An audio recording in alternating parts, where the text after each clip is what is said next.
کہتی ابھی میرا شکوہ پورا نہیں ہوا تھا کہ دیوار شک ہو گئی، 4 لمبے لمبے قد کی عورتیں اندر آ گئی، ایک دائیں ایک بائیں ایک سامنے ایک پیچھے بیٹھ گئی۔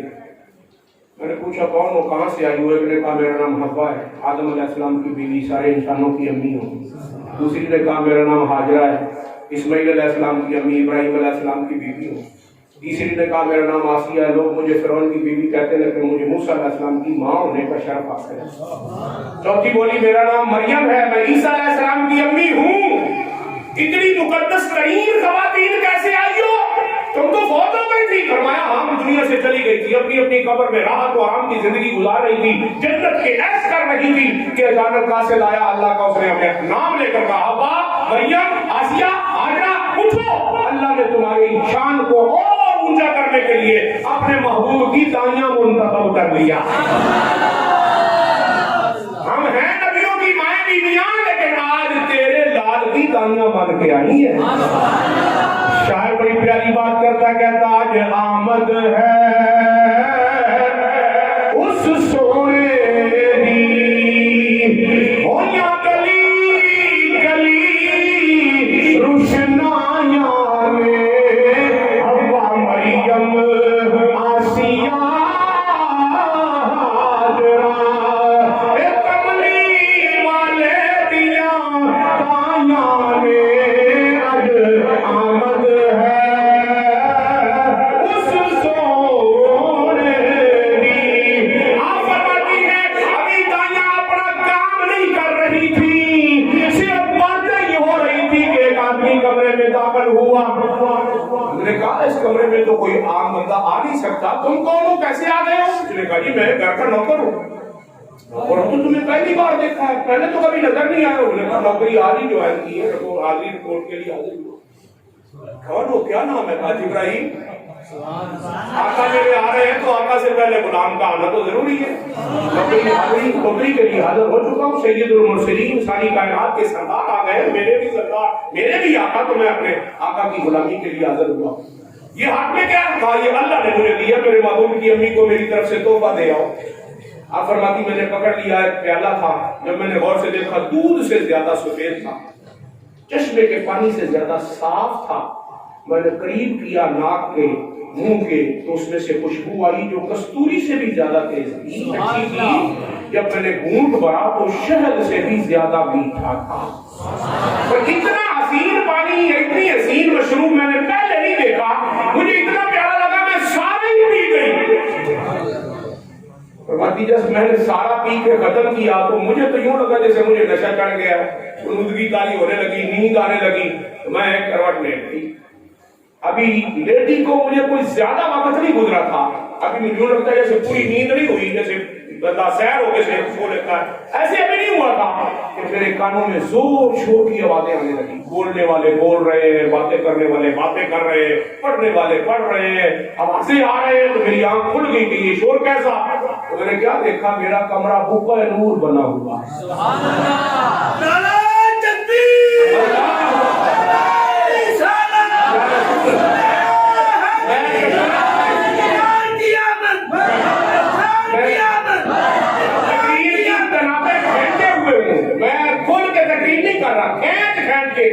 یوں سمجھیے شاید کر تقریر کر رہا ہوں۔ تو سیدنا جبرائیل امین وہ موجود نہیں تھے، میری نظروں میں نہیں تھے، حالانکہ موجود تھے۔ کہتی نور اتنا تھا، روشنی اتنی تھی کہ میری اپنی آنکھیں کمرے کے حالات کو دیکھنے کے لیے پریشان ہو گئی، مجھے کچھ نظر ہی نہیں آ رہا، سجائی نہیں دے رہا۔ جب تیز لائٹ آنکھوں میں پڑے نا رات کا وقت ہو تو بندے کی آنکھیں جو ہے وہ چندیا جاتی ہیں۔ فرماتی میری آنکھیں چندیا گئی، اتنا تیز نور تھا، اتنی لائٹ تھی۔ میں نے سوچا یہ اتنی لائٹ کہاں ہے؟ میں نے سونے سے پہلے تو ایک دیا جلایا ہوا تھا جو ایک کونے میں پڑا، تھوڑا سی روشنی تھی، پورا کمرہ روشن نہیں تھا۔ اب اتنی لائٹ آ کہاں سے گئی، روشنی اتنی آ کہاں سے گئی؟ پھر مجھے فوراً خیال آیا تیرے ہاں تو تیرے لال کی آمد کا وقت ہو گیا تھا، ذرا وہ تو توجہ کر۔ فرماتی میں اٹھ کے بیٹھی، اپنے آپ کو دیکھا، میں ٹھیک ٹھاک صحیح سلامت کپڑے شپڑے اسی طرح، بالکل کوئی معاملہ نہیں، لیکن نور میرے سر سے لے کر پاؤں تک پورے وجود سے نکل رہا تھا۔ خرج منی نور، خرج منی نور۔ بھیجنے والا بھی کہتا قد جاءکم من اللہ نور،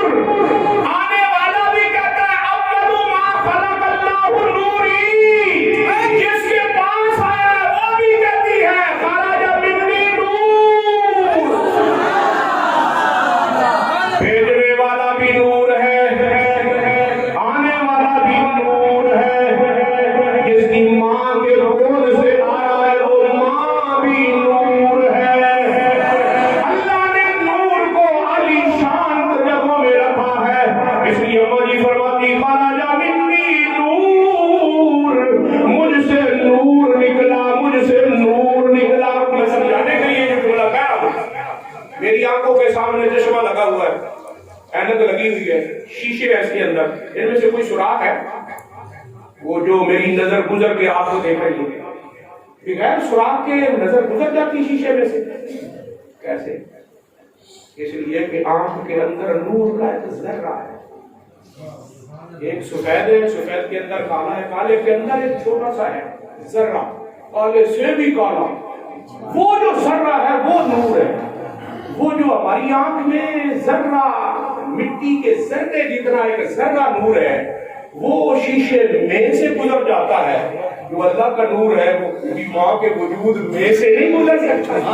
میرا نبی ایسے نہیں پیدا ہوا جیسے میں اور آپ پیدا ہوئے، میرے نبی کا پیدا ہونا بھی انوکھا ہے، میں ذمہ داری سے یہ جملہ کہہ رہا ہوں۔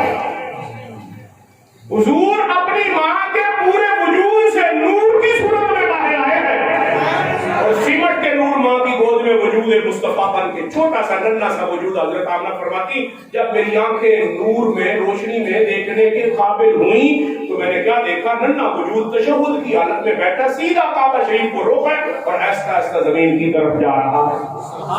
میں گھبرا گئی، یہ تو میرا لال ہے، میرا بیٹا آ گیا دنیا میں۔ پہلے دن تو بچہ بیٹھ نہیں سکتا، بیٹھے گا تو گر جائے گا، تو یہ آگے جا رہا تو کوئی گر تو نہیں رہے۔ میں نے پیچھے سے حضور کے کندھوں کو پکڑ لیا۔ آپ فرماتی جب میں نے پکڑا تو سرکار نے اپنے ننھے ننھے ہاتھوں سے یوں میرے ہاتھ چھڑوا دیے اور چھڑوا کر کہا اماں رک ٹھہر، تیری گود میں بھی آؤں گا، تیرے سینے بھی لگوں گا، تجھے پیار بھی کروں گا، لیکن ایک اہم ضروری کام ہے مجھے وہ پہلے کر لینے دے پھر یہ بھی کر لیتا ہوں۔ سیدہ آمنہ فرماتی ہے حضور آرام سے آہستہ آہستہ سجدے کی حالت میں تشریف لے گئے، پاؤں بھی گھٹنے بھی دونوں ہاتھ بھی پیشانی بھی ناک بھی نبی نے سجدے کی حالت میں رکھ کے کچھ پڑھنا شروع کر دیا۔ فرماتی میں نے اپنے کان حضور کے قریب کیے، مجھے آواز آئی ربی ہب لی امتی، گویا میرے نبی نے دنیا میں آتے اعلان کر دیا میں نبی بھی ہوں، میری امت گنہگار بھی ہے، مجھے اپنی ماں سے پیار کرنے سے پہلے اپنی امت سے پیار کا اعلان کرنا ہے۔ پھر کیوں نہ اب دستار میں علی کی بات اچھی لگے، وہ کہتا ہے جن کے لب پہ رہا امتی امتی، یاد ان کی نیازی نہ بھولو کبھی، وہ کہے امتی تو بھی کہ یا نبی، یہ ہوں حاضر تیری چاکری کے لیے، بن کے خیر الورا آ گئے مصطفیٰ، ہم گناہگاروں کی بہتری کے لیے۔ یا نبی یا نبی یا نبی۔ 5 منٹ اوپر ہو گئے میرے ٹائم کے، میں نے یہ ذہن میں بنایا ہوا تھا، اور قاری علامہ عمران اشرفی صاحب نے بھی حضرت سے کہا تھا 1 گھنٹہ تقریر ہونے دینا، تو ان کی مہربانی ہے، گھنٹے سے بھی اوپر انہوں نے 5 منٹ برداشت کر لیے۔ میں نہیں چاہتا کہ کوئی وعدہ خلافی ہو، میں نے نظر ہی آپ ڈال لیا تو 35 منٹ ہو گئے، میری پہلے نظر پڑ جاتی تو پورے 10:30 پہ میں نے ختم کر دینا تھا۔ باقی باتیں یار زندہ صحبت باقی، سرکار کی شان ہی ایسی ہے کہ ساری کائنات اکٹھی ہو کر حضور کی تعریف شروع کر دے، یہ 14 طبق زمین آسمان کے کاغذ بن جائے، جتنے درخت ہیں وہ کلمے بن جائیں، جتنے فرشتے جن اور انسان ہیں وہ لکھاری بن جائیں، لکھتے لکھتے کلمے گھس جائیں گی، یہ سمندر والی سیاہی بنی ہوئی ختم ہو جائے گی، مصطفیٰ کی زلفوں کے اقبال کی تعریف بھی پوری نہیں ہو سکتی۔